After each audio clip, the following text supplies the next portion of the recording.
show has started off slow.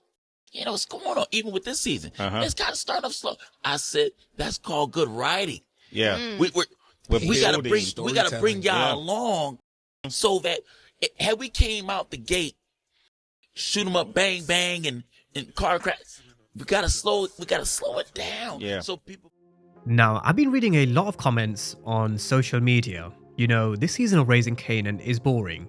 It's slow. We need action. And everybody definitely has their own opinion. Everybody's entitled to their own opinion. But we've got London Brown, who plays Marvin, saying, just chill. They have to build a story. Be patient. There's a journey, a process. You gotta get invested before you get to the real explosive bits, which, believe me, they are definitely setting up in these first couple of episodes. But this is the reason why Raising Kanan is one of my favourites. They're being very patient with the storytelling. You can tell Sasha Penn and the writers want to tell a complete story by the time they get to the end of season 5. And even with the Thomas family dinner scene, we've seen explosive dinner scenes before in the World of Power, but this was very deep in its own way. It means more because a lot more has happened in the past, which I did go through towards the end of my breakdown for 403. I do think Raquel could have been molested when she was a child. I do think that's why she's had to have an abortion off the books. And that may also give us part of the answer as to why she holds so much resentment against Joyce Thomas. Maybe Marvin and Lou don't exactly know the full extent of what Rock has been through when she was younger. I think we definitely need to learn more, so I am holding off on my breakdown for the Thomas family secrets, but we will eventually find out, and when we do, it is going to explain a lot in terms of why Rock is the way she is, why these relationships are the way they are. Now, speaking of relationships, this breakdown is going to be focusing on Marvin and him continuing to lie to Rock. Will actions have consequences? As I've titled this particular breakdown, I do believe Marvin is making a huge mistake. So, we're going to be running through why and how this could backfire, from his move with Stefano, lying to Rock, how law enforcement could also potentially play a role, and potentially Marvin already having killed Famous. I want to run through a part 2 to basically my theory last week, where we ran through where Marvin may have killed Famous already in a flashback, but in addition to that, could Marvin have potentially cashed in his favour from Stefano, and how could he have used it? So definitely stick with this breakdown right to the very end, because this theory is going to get a little dark. So there definitely is a lot to unpack, starting with Marvin's relationship with Stefano. Now during 401, we learned during the 3-month time span between 305 and 310, Marvin had already met Stefano. He called him the mailman because he delivered the mail to one Sal Baselli in the most professional manner. It was a really clean job, or as clean as it could have been under the circumstances. But he had another job for someone of Marvin's expertise. Long story short, he dealt with Tommaso, Stefano's son-in-law, and Stefano mentioned he owes Marvin a favour. So just keep that favour in the back of your minds. We're going to come back around to it in just a moment. But at the time, I think we all knew Stefano was going to keep going to Marvin for favours until one eventually goes wrong, and it really didn't take too long. His second mission, which we saw in 402, was to deal with one of Stefano's men who was skimming off the top out in Corona. But Stefano just wanted Marvin to ring his bell, nothing more. Unfortunately, words were spoken, and this Marvin is done taking shit. I think the betrayal from Gerald in season 3 really did hurt Marvin, because he definitely was becoming a lot more calmer and collected. I think the betrayal from Gerald really did hurt. In season 4, it's been bullets and fists, and there are definitely a few more to come in the rest of season 4. There's Tremon, and definitely a couple of others, which I'm sure won't be the last either. But in terms of Marvin getting rid of Stefano's highest earners, we've still not seen the full extent of the consequences. He was on the phone to him in 402 until Duke walked in, and I must say, it really isn't a good idea to kind of speak about business over the phone, because law enforcement are said to be keeping tabs on Stefano.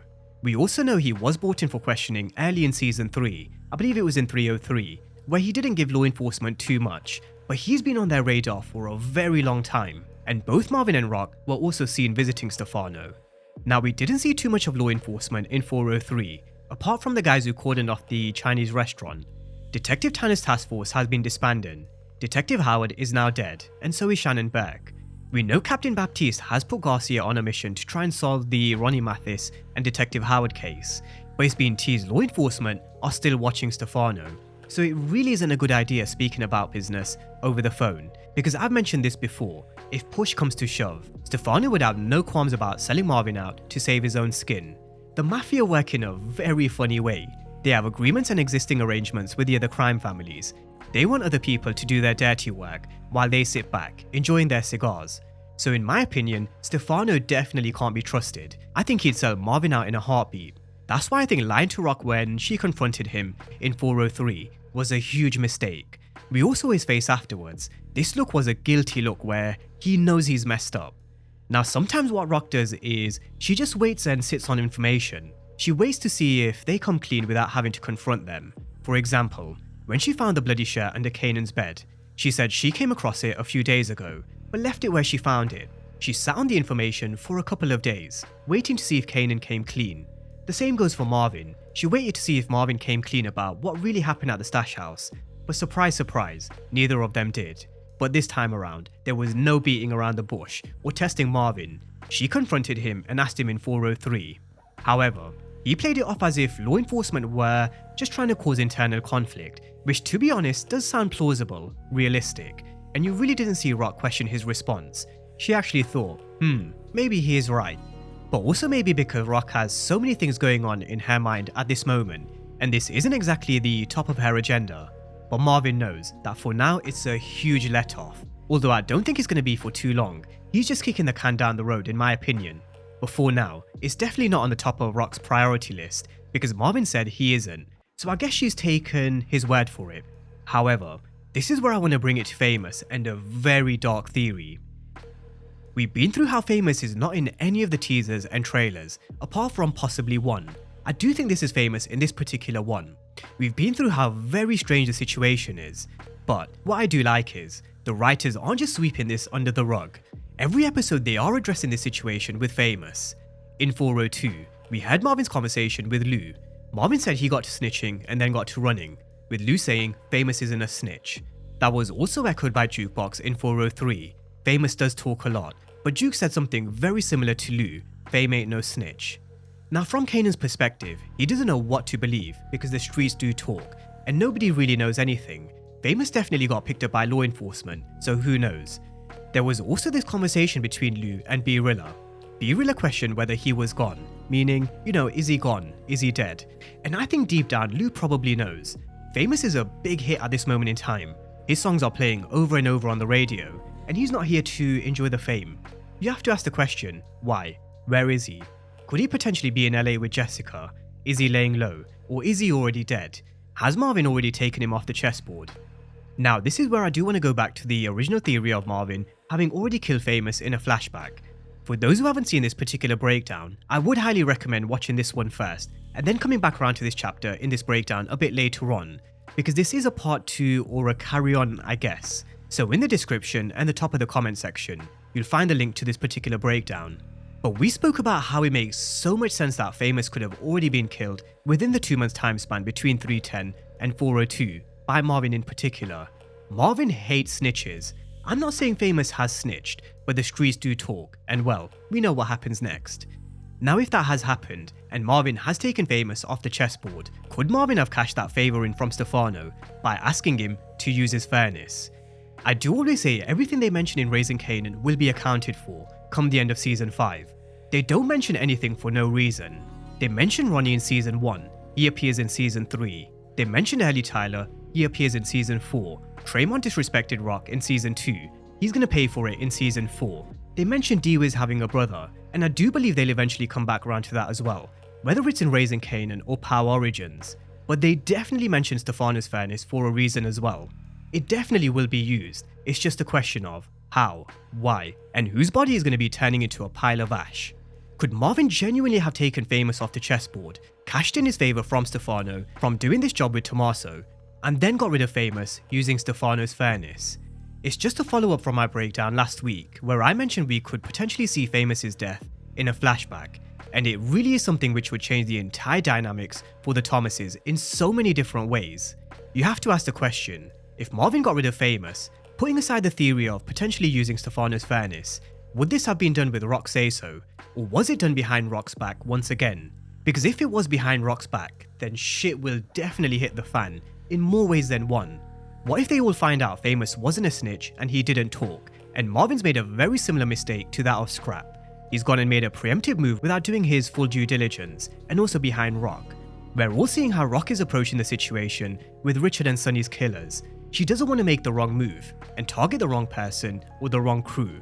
She wants to make sure she gets the right person because of what happened with Scrap in season 2.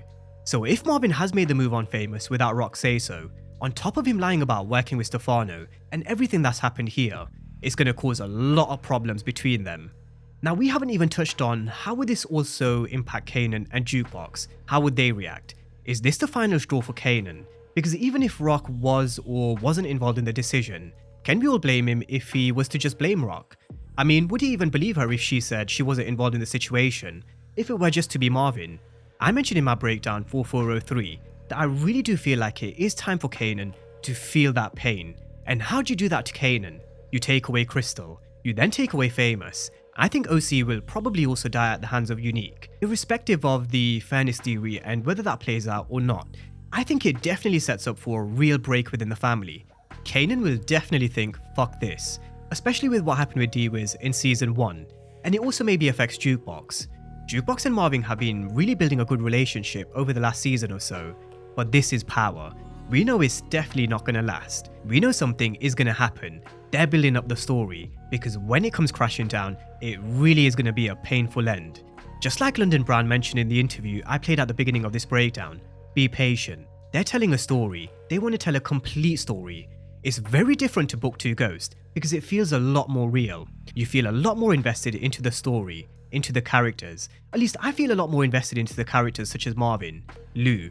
So they're telling a story. They want to tell a complete story, and for that, you have to be very patient. Because when shit hits the fan this season, because it definitely will, you can be damn sure it will, it's going to be even more explosive.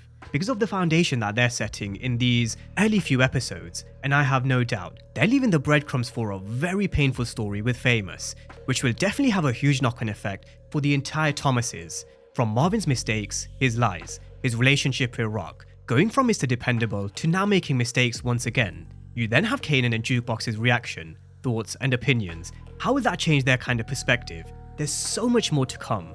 But that's a breakdown of Marvin and a huge mistake. But are we set to learn more? And if we are, what are the consequences for Marvin? They're definitely building up to something big, that's for sure. There's definitely going to be something big happening maybe around the episode 4 or 5 mark. You can definitely sense it brewing.